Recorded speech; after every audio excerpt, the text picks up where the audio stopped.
Insights, solutions, and networking all come together at RSA Conference.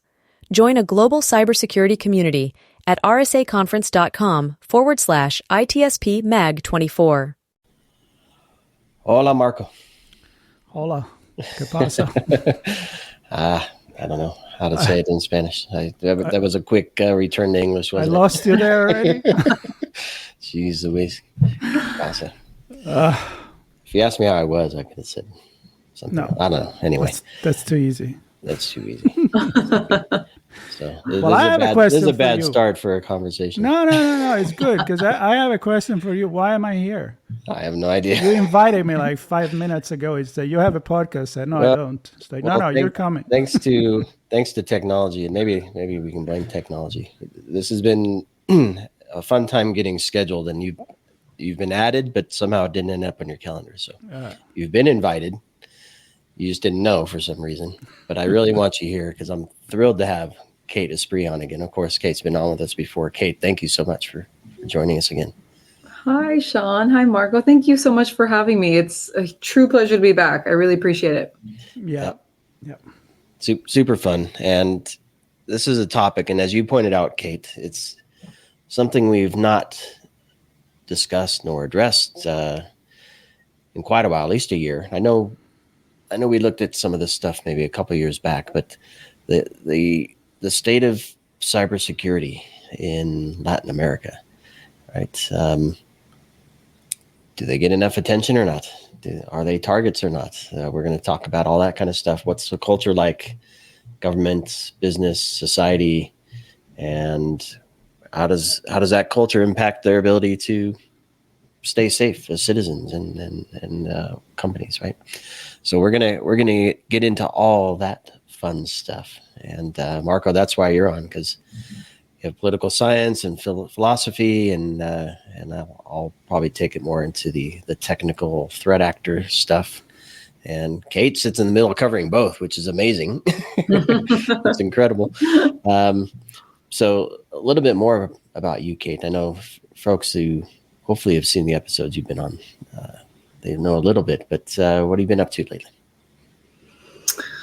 Well, thank you again for having me and allowing me to come on and discuss with you both this topic. I'm really, really passionate about bringing more awareness to not only the threat landscape in Latin America, but garnering conversation around what we would call under-monitored or under-reported regions. So that includes Africa, parts of Asia, and it's just an exciting opportunity for me. So thank you. My background, my career kind of started, I lived in Argentina and decided, okay, I want a job where I can speak Spanish. That was like my sole criteria. And so I kind of started to work in Latin American political and like geopolitical affairs. Did some kind of like private sector intelligence work. I, at one point, was working at a law firm, working with kind of immigrants from Central America who had been victims of violence. So I kind of had the opportunity to really study and get to know the region, and kind of just the layers that go along with understanding Latin America as a culture, as a history, as a people.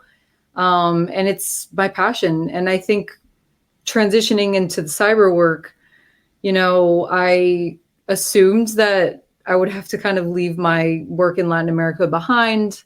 I think you just pull up any threat report. It's usually talking about Russia, China, Iran, DPRK. Although that is changing a little bit now, I think. But I actually found people were really interested in cyber criminals in Latin America. So I found that it was a great way to kind of merge both of my interests. So that's a little bit about me. Well, that's really cool. You didn't tell me before about Argentina. I've been in Paraguay a few times, so close by, but I never made it to Buenos Aires, which is always a place that I wanted to visit. Oh, please. That's a conversation for another podcast, maybe. I'll have you on another one. Please, yeah. I'm going to get going with this, with the first question that probably people listening right now will wonder, which is why? I mean, don't we already assume that cybersecurity, technology, everybody's connected. Sure, few countries less than others. It's not like the same everywhere. But why we don't talk about that? Oh, Marco, I love that question. I think not a lot of people are asking that question. The way that I think about it is from two different perspectives, right? There's the security researcher perspective, which is like the threat intel analyst. You know, when it comes to Latin America, many adversaries are truly cyber criminal in nature. They're financially motivated, they're opportunistic, so they're not really aligned with state or government objectives. And because of that, they have comparatively less resourced, right? So they operate on a smaller scale. They're very specific in their targeting. They tend to only focus on victims in the region, not really outside of LATAM, although I do think that's changing and there's been some interesting examples. Attribution is really tricky as well when it comes to adversaries from the region, given the common, given the common language of Spanish, given the fact that they utilize open source malware, what's available in open source rather than something that's custom. So I think those three things kind of lead security researchers to prioritize other adversaries that are doing more new and novel and sophisticated techniques. That's the first perspective. From the second perspective is the perspective of the industry, right? And when I say industry, I'm talking mainly kind of commercial threat reporting, right? Like who is writing the reports and the intelligence that people are consuming about the threat landscape all over the world. And I think the industry right now tends to focus on either campaigns orchestrated by large nation state sponsored groups or groups that are doing very novel, very stealthy techniques and are touching across the globe in terms of their targeting.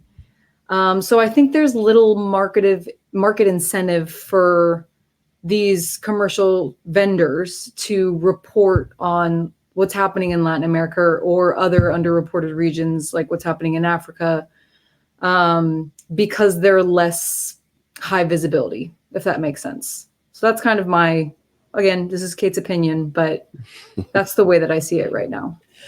So let me ask you this. I mean, I embarrassed the heck out of myself at the very beginning because I wasn't able to carry on a conversation beyond your Ola was very convincing. Beyond one word. So I'm gonna latch onto that because how important is the language? Because you talk about some of the other countries. Clearly, there's no, for most of the criminals that are succeeding, there's no barrier for them to break out of their native language and into English. But kind of the reverse, breaking out of English or one of the other languages into Portuguese or Spanish or something else, that shouldn't be difficult, regardless if I can't do it. It should be difficult for most people.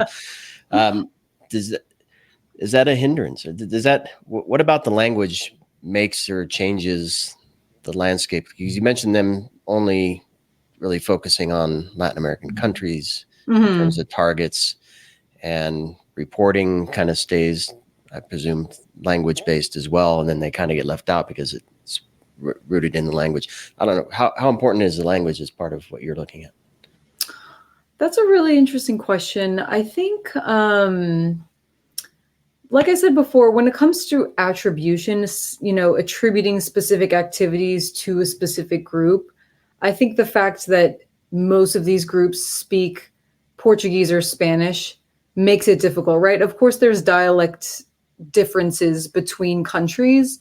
Argentine Spanish has a different sound, different words than Colombian Spanish, for instance, but it is still the same language. So I think if I'm a security researcher hunting through artifacts after a campaign and I'm seeing just, artifacts in the Spanish language, I just see that it's Spanish. I don't necessarily have enough to base my decision on, it's probably this threat actor. So I think from an attribution standpoint, that would be my assessment. From a from the perspective of the threat actors themselves, I think it's more of a stick to what you know rather than, oh, we might not speak other languages, so we don't want to go and target other, victims located elsewhere. I think it's more about, we have incredible access to the region. Some of the countries in Latin America are major economies with major access to financial resources. So it's kind of like, why wouldn't I just target? There's plenty of opportunity already. Yeah, it's like you almost have to think about it through the lens of like, I'm going after the money. I want to get in there and get out. And, very little else is going on with my operations. Now, I do want to point out something interesting that's happening that we're starting to see happen is we're starting to see some of these groups that have historically targeted other victims in Latin America starting to expand their operations overseas. We've seen this with Brazilian developers of malware. They're starting to sell their tools to overseas operators in Europe. We have local criminal groups in Latin America selling initial access to ransomware operators overseas. We even have foreign adversaries starting to, who haven't really targeted the region ever before, are starting to, launch espionage campaigns in Latin America. So I do think the landscape is shifting a bit in that sense. Interesting. So many questions. I'm thinking. Yeah, I know. Political. So I'll ask you two. Well, no, I'm not going to ask you two questions. I'm gonna ask you one question. So Latin America is pretty big, right? So there may be a lot of resources there already, but let's touch on: are there certain countries in South and Latin America that are more or less active, and how do they differentiate one from another? You mentioned Brazil, with Colombia, Venezuela, Brazil, Argentina. Any more active, less active, or that you can easily say, yep, that's coming from that place? That's a great question too. Man, you guys are asking amazing questions. It is important to keep in mind the distinctions between different countries, right? Because I think that's one of the reasons that Latin America is so unique as a threat landscape, is because what's happening in Mexico does not necessarily reflect what's happening in El Salvador from a cybersecurity perspective, from an economic perspective, from a political perspective. Major countries that I tend to focus on, so I'll put my, just keep in mind that sometimes I focus on certain countries more than others. Mexico for sure. Mexico is a major economy and has a huge financial sector. And because of that, they're hugely targeted for ransomware. There are threat actors that only target Mexico. Argentina is another one. Argentina has it's a very interesting country in the way that it's become a almost hotbed for zero-day developers and hackers. Argentina has a very, very, very vast underground hacking community. And part of that is because of political and economic reasons, which might be a conversation for another podcast. Brazil, as you mentioned, yes, Brazil is the number one. I think it has the most number of detections for banking Trojan malware in the world. 8 out of 13 banking Trojan families that are active today come from Brazil.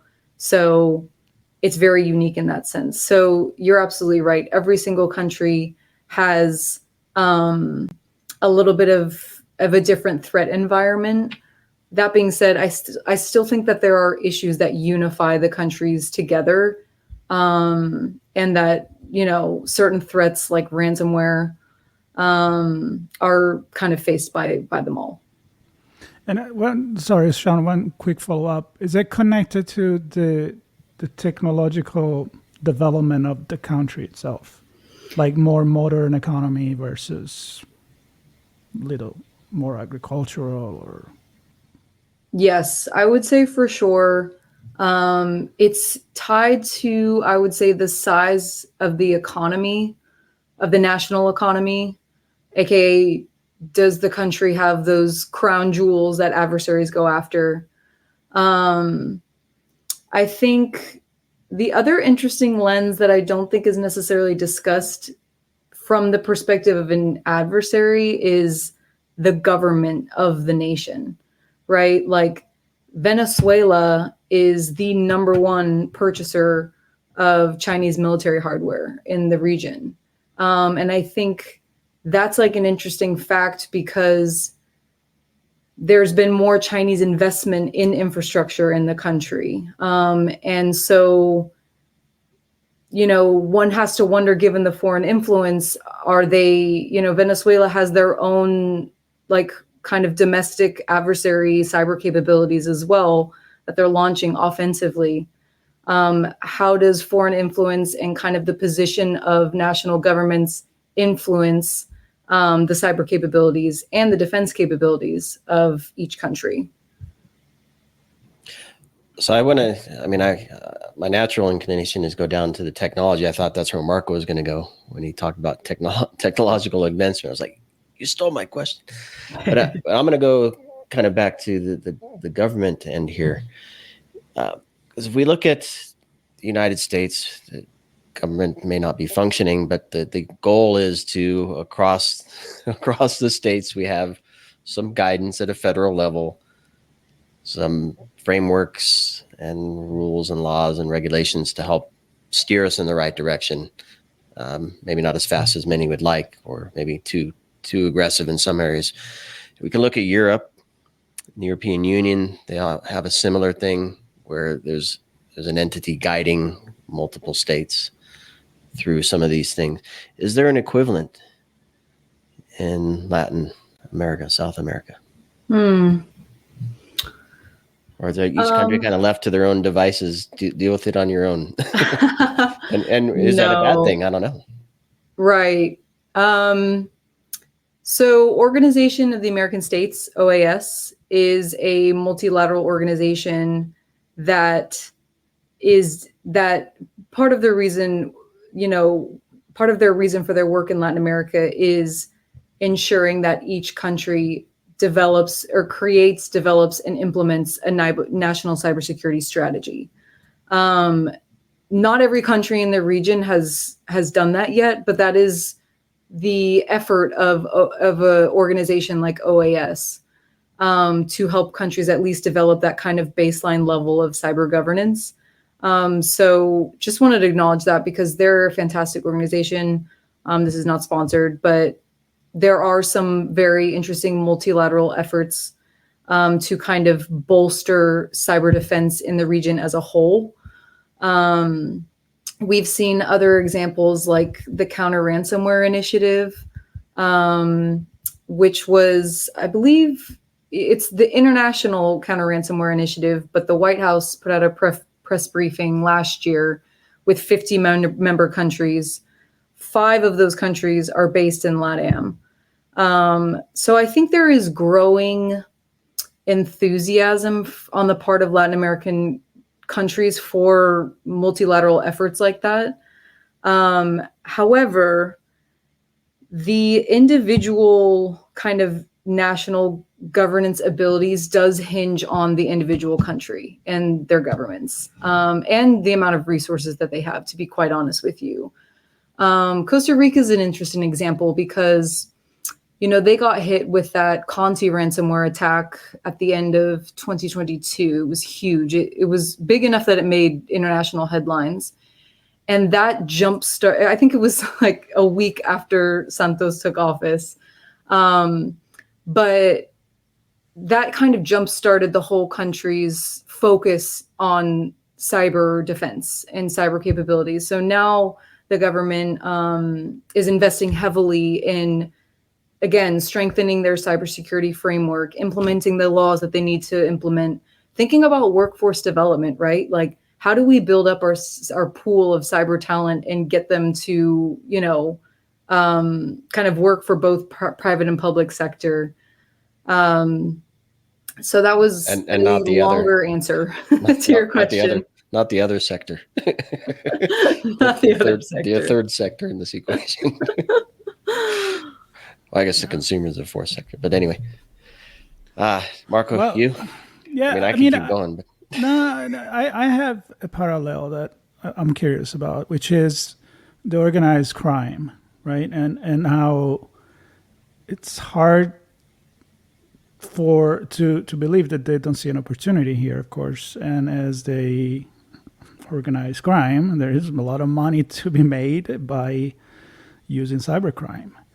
Is that a connection with that? Like, I'm thinking drug cartel, I'm thinking a lot of other reality out there. So are there groups that can be associated with existing cybercrime? I mean, existing crime cartel over there anywhere?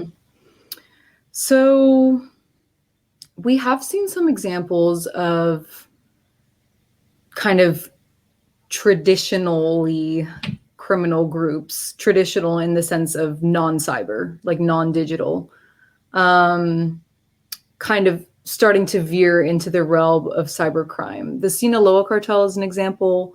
They operate out of Mexico. They're one of the biggest drug cartels in the region, let alone Mexico. And they have started to do some interesting things on the dark web, such as selling data. They're starting to they're starting to sell different things on the dark web. Their OPSEC has improved remarkably. So I think there's kind of examples like that. There is still a very clear distinction as it stands right now between those traditional criminal groups and the cyber adversaries. It is possible sometimes they work in tandem, but it still seems like people are staying in their lane because what they do works, right? The Sinaloa cartel they're not necessarily in need of funding because they are still trafficking drugs. They are still kidnapping victims for ransom. You know, they are still very connected to local officials. So I think their streams of revenue, it always comes back to the money, at least in Latin America. When we talk about the crime landscape in general, I think what the Sinaloa cartel is doing right now is working. So they're not necessarily incentivized to build out resources elsewhere, if that makes sense. this may seem like an odd question, but I'm going to put it out there anyway. Because they make so much money, are they also a target? And do you have any insight into how they might leverage commercial products and tools and whatnot to protect themselves from cyber criminals? I don't know. Any thoughts on that? That's an interesting question that I'm not sure a lot of people are looking into. I actually don't have an answer for you. I don't know. It could be happening.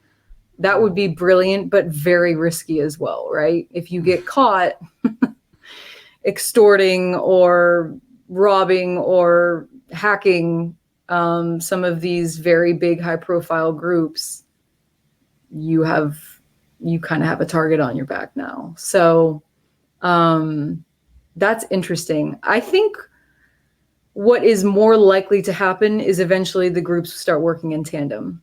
We see that a lot with Latin American adversaries. We see that with kind of cyber gangs operating in Brazil. It's like, okay, well, we might as well work together because we have the same objective.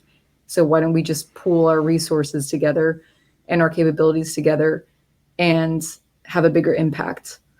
That would be my assessment. Because I was envisioning the other where they're competing. So if I can delay deliveries using technology, if I can disrupt, right, or use misinformation to take the competitor out of the game. Well, I will say recently, there's been a string of kind of mass arrests in Brazil. They're trying to really crack down on the cyber criminal gangs that are operating Brazilian malware, like banking Trojans.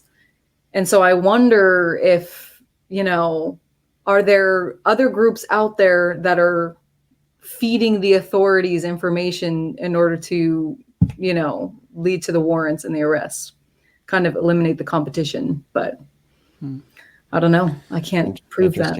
It's interesting. And apart from the good idea for a movie that Sean just gave us, I'm writing the script doesn't right. ChatGPT is writing the script for me. Patent it. No one can steal it. It's already going, I think. Is it thinking right now? Well, you said at the beginning that there is really no interest for other country to get into what's going on there because, if it's not affecting us, why would I care? But while that may work for certain kind of local criminal practices, you also said that the Brazilian banking Trojan are sold all over the world. So I think that should spark the interest of the international community to go ahead and do something about that. As we know, there is no boundaries on the internet. So totally, what's going on or what do you think it will happening in either this year and the next year coming up as they expand? Would they call the attention of the international community? Yeah, I think short answer, yes, I do. Again, I spoke about at the beginning about why the region is underreported, but I do want to foot stomp. I do think that's starting to change. I think we're in a position right now in the interconnectivity of our world where we cannot simply focus on one territory versus another because the nature of our networks do not know those boundaries, right? And I think you mentioned kind of Brazilian malware is starting to spread overseas. I think that also goes with other adversaries in the region. For instance, Blind Eagle, they just hit North America for the first documented time ever. I think it was last month or this month. And that's really significant, right? So I do think that these adversaries are starting to grow and become more bold. In terms of what's to come in the threat landscape, I would be very curious I think a couple of things. I think I would be very curious to see if the rate of cryptocurrency attacks rises in the region. Central America and the Caribbean are one of the biggest adopters of cryptocurrency. And I think, I think it was El Salvador that just declared it a national Bitcoin a national currency. So I wonder if that increase in attack surfaces would kind of lead to more crypto-based attacks in the region. I think that we'll start to see continued increasing in targeting by foreign adversaries against the region. Again, foreign influence in the region is really growing. There's been very interesting kind of technology and defense and economic trade agreements between countries like Russia and Iran with countries in Latin America. Adversaries from the region are, again, starting to kind of expand, but they're also transitioning from this more general, let's see who we hit, to more kind of a more narrowed focus, right? They're starting to focus more on specific high-profile victims, such as governments and corporations. If you're hitting a corporation, like chances are you can hit a bunch of different countries outside of the region as well. So I now want to dig into kind of the technology bit, because I don't want to sound naive, but organizations in Latin America, how advanced are they in terms of adopting new technologies, or you find that they either are limited because of the way they operate or because of trade regulations, that the subset of technologies is smaller than perhaps organizations in the US or Europe? So I don't know. This might be a naive question, but because I'm thinking about there's the target, the organization, but then there's the target, the system. Mm-hmm. And if the system is consistent, more so than in other regions. You have a more focused view on what's possible, where the weaknesses are. You don't have to hunt all over the place. So from an adversary perspective, the footprint is more focused, and you can target the things that you know will work, and not have to hunt around and do a lot of recon to find those things. So I don't know. Any thoughts on that in terms of the exposure an organization has based on the technologies they have available to them, better or worse than other regions? Ooh, I think it's similar, to be honest. I think, again, it's so country by country focused. You have countries like El Salvador, Brazil, Argentina that are drastically kind of implementing 5G infrastructure in a really real way. And so I think in that sense, these are examples of countries that are technologically maturing. And then you have other countries that are still running legacy Windows OS systems within their government agencies, right? And I think it's about access to resources and the economic status of the country, but I also think it's about still needing to almost reframe mentalities in terms of what is the most important thing for a nation's defense. And the problem with cyber and boosting cyber capabilities and getting access to better technology, one, it costs money, but two, I think it's such a domino effect, right? It's like, okay, well, we're still running Windows 7. Okay, we need a update. That would involve getting Windows 10 or 11 machines, right? Let's say we do that. Okay, now we need to implement firewalls. We need to implement things like IDS, IPS. We need to implement things to protect those systems. And so it becomes not just a matter of resources and hardware, but it becomes a matter of who do we have that knows how to implement this? There is a huge educational gap, I think, in terms of level of expertise. And I think that's what makes the problems of Latin America very similar to the rest of the world, right? We have that in the US. We have the talent gap that everyone loves to talk about. How do we educate our younger generations and get them, in a place where they can help support this, because this issue is not going away and we're behind, and et cetera, et cetera. So that's kind of my assessment. It's a difficult one. Okay, let's talk about the talent gap. No, I'm kidding. I don't want to talk about that. You already exposed my gap of talent. What I want to talk about is this. So we've talked about technology, cyber attack, defense, maybe data breach, the underground market, and many other things. But we haven't touched on the manipulation of information and also interference in election, which we know may get a little complicated in many countries down in South America and Latin America in general. And people may not have the latest computer, desktop, with the latest operating system, but almost everybody, I think, they have a mobile phone, a smartphone. And so maybe they don't run many things there from a business perspective, but they do run their life. They're on Facebook, they're on TikTok, they're on Instagram. And so do you know anything about the other threats for cyber, which is interference in election, politics, manipulation of fake news, and all of that? Yeah, absolutely. And I would imagine we would see election-related influence operations this year, because there's a number of really big elections in the region. Mexico is about to undergo their largest election in a long time, because they have national elections, but then they have municipal and kind of local level as well going on at the same time.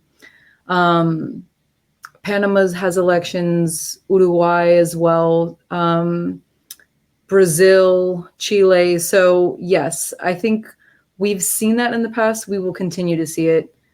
One thing I want to bring up is the use of spyware in the nation against journalists and human rights defenders. That's a really big issue for a couple of countries whose governments are utilizing spyware to kind of target journalists and maybe other people that are outspoken against said government. We've seen the use of Pegasus spyware and Predator in Venezuela.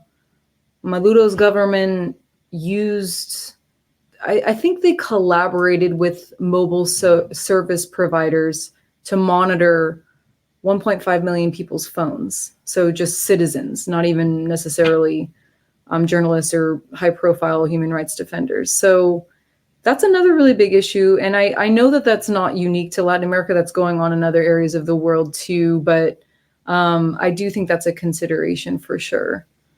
So. And our government, apart the one that actually used the spyware, are the one that don't want it to use implementing any form of campaign, educational campaign, and anything like that to make the citizen aware of that possibility.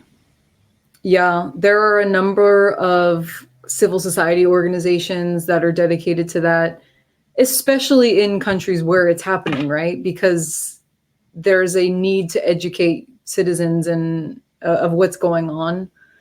There's even, I think, been some high-profile lawsuits. So it'll be interesting to see what has come of those lawsuits, or if anything, will change in that regard. My guess would be, at least in certain countries, the use of spyware is still happening. We just don't know about it. So, but anyways, going back to your original question in terms of kind of other types of cyber attacks, yes, I do believe that is going on, and we'll continue to see that. Especially Latin America has a very high mobile user rate. It has a huge rate of social media. We saw that in the 2016 elections in Brazil, as well as the 2020. Tons of fake news spam campaigns happening via WhatsApp, and were disseminated via WhatsApp. It led to a huge lawsuit against Meta and WhatsApp, the companies in Brazil, to try to kind of counteract it. So yeah, but we see that in the US too, I think, right? It's kind of a problem everywhere, unfortunately. So as we're talking about this, I'm thinking, so clearly from a political, societal perspective, some of this stuff will have an impact, broad stroke, across the citizen base, right? As we move back, so that's kind of citizen government. As we move back into the business world, though, I mean, it costs money to protect. It costs money when we can't protect enough, and it costs money to respond to successful attacks. Right? We either lose something, or we have to pay extra, or we have lawsuits, whatever. All that cost trickles down somewhere. Either the company can't afford the cost and they go out of business, or the company transfers the cost to their customers, be it other companies or the consumers. So do you have a sense of the impact? So beyond just they use it to conduct ransomware campaigns, do you see I don't have any data on the costs of the impact and how that might affect the economy and the citizens in different countries in the region? Oh man, yeah, there's been a number of reports from a couple of well-known vendors like Kaspersky and ESET Security who have reported on this. They did some reporting last year regarding specifically the impact of ransomware on businesses. It's astronomical. I can't give you a number, but it is it's a major consideration, right? And I think what we're starting to see, that's very interesting in terms of ransomware, is victims in the region as well as other parts of the world are not paying the ransom anymore. They're just taking the loss. And I think there are relatively cost-effective ways to protect your data. And I think when you get hit with a ransomware attack and you don't have data stored in backups, that is a good lesson. The next time this happens, you have a backup copy of your data. Because if you do, and you're hit by another ransomware attack, which happens, right? In Mexico last year, we saw government agencies were hit twice by ransomware groups 48 hours to 6 months later. So they got hit by one ransomware strain, and then 48 hours to 6 months later, they got hit by another, which is so unfair. But when that happens, you have to ask yourself, how do I not, like, the only reason I'm paying them is because I don't have the data that they stole. So that's something that I would point out. Does that answer your question? It does. It does. I think, that's one example of ransomware. I think there's probably a lot there, and I'm not trying to put you on the spot either. But I do want to shift to is critical infrastructure. I think everywhere is weak in this regard. There's no one country immune from attack and immune from weakness there. So what's the state of critical infrastructure cybersecurity, and is that government, commercial, private sector? Where's the responsibility sit in the region? Does it mix between countries? I don't know. Any thoughts on that big picture, which is a whole mess, I'm sure. Yeah, no, absolutely. It is definitely country dependent. If a country has a national CSIRT, they're one step ahead of everybody else, in my opinion.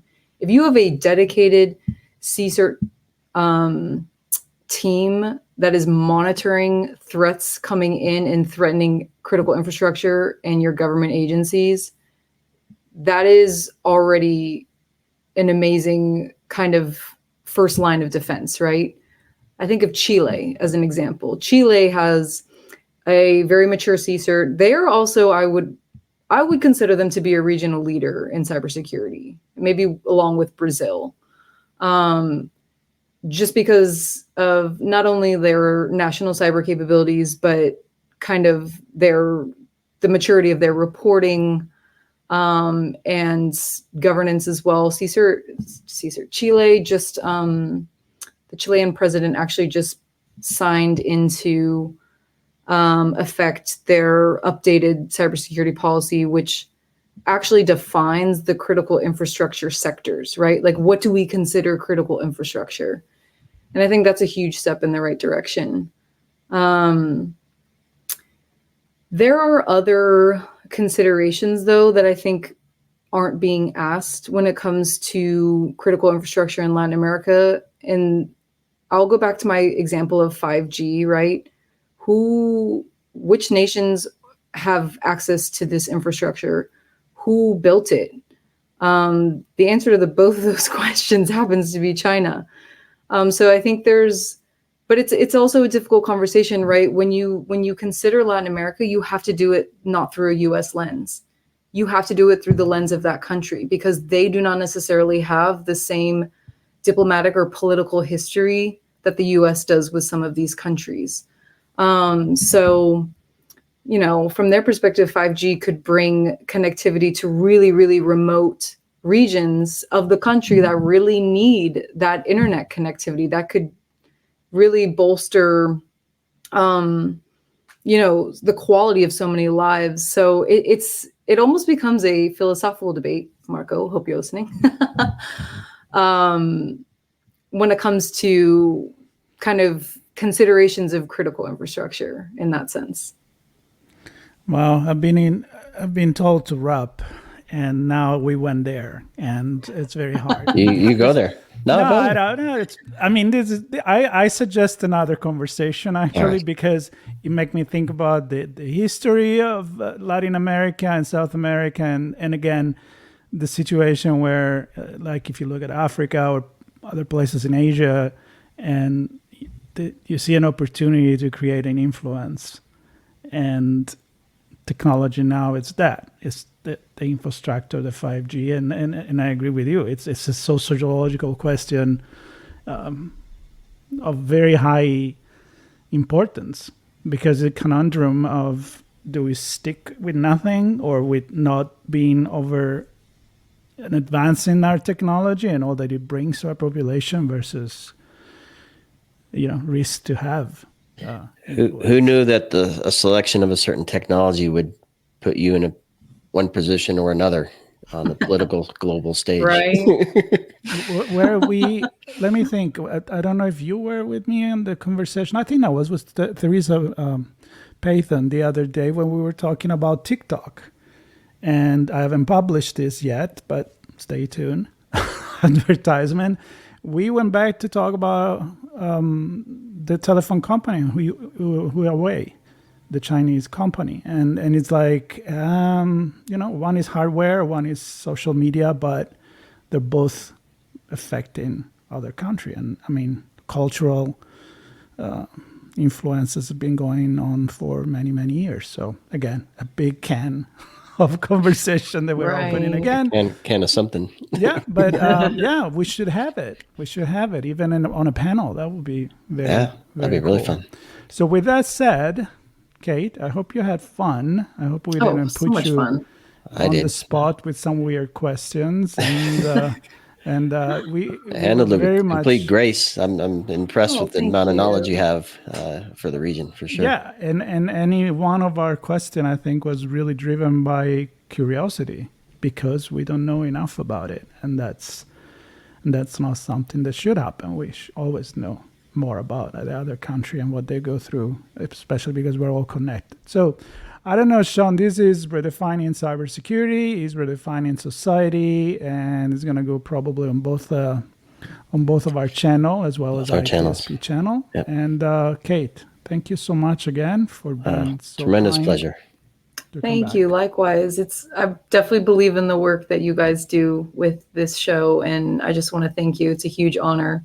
And I definitely want to underscore that I'm just one of a multitude of researchers out there that is kind of focusing on the region. So special shout out to those people too, because they're really helpful. Well, the work you do, and I'm glad you mentioned that, because the work you do is tremendously important, critical, in fact, to the safety of Marco and I. That's what we care about, right? We care about ourselves, Marco.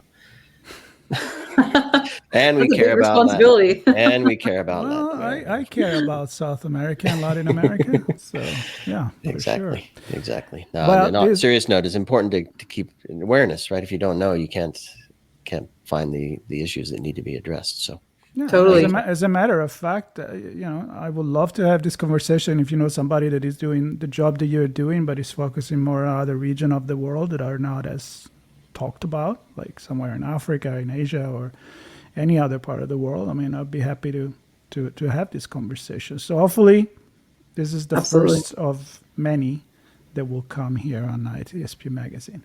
Until then, everybody should stay tuned. There'll be links to connect with Kate on the notes of this podcast and share it. If you're watching the video, hit the like and subscribe. And if you're listening to us, do the same thing. We are on. Leave a comment. Yeah, I'd love to get some comments on the show as well. Say something about Sean T-shirt. No, talk about how great. Is that talk about how great Kate is? That's what I want to hear. That too. What we want to hear. I'd like to hear that too. Yes, exactly. Yeah, there you go. Everybody. It's a unanimous decision. A nice comment about. We all want positive feedback on the information that Kate shared. All right, everybody. Thank you so much. Thanks, everybody. Bye. Bye. Insights, solutions, and networking all come together at RSA Conference. Join a global cybersecurity community at rsaconference.com/ITSP Mag 24.